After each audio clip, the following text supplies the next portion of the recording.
তা আগে দুটো জায়গাতে অ্যাডিনিয়ামের দানা বসিয়েছিলাম। এবার দেখব কোনটাতে বেশি গ্রোথ হয়েছে।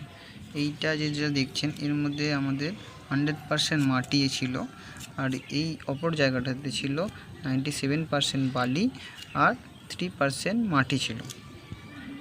এবার দেখা যাক আমরা যেটা 100% মাটিতে বসিয়েছিলাম দানাটার কী অবস্থা এখন আছে। 1 সপ্তাহ আগে বসিয়েছিলাম। এটা ওপেন করার পর দেখছি এতে আমরা 3টে চারা বেরিয়েছে।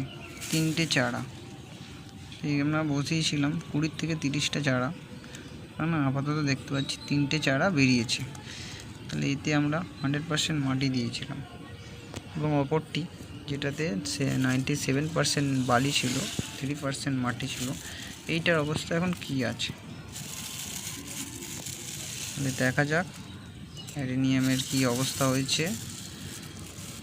ও বন্ধুরা, এ তো মাটির তুলনায় বালিতে অ্যাডিনিয়ামের গ্রোথটা বেশি হয়েছে, বেশি পরিমাণে বেরিয়েছে। দেখুন দেখা যাচ্ছে এখানে 1 2 3 4 5 6 7 8টা গাছ বেরিয়েছে।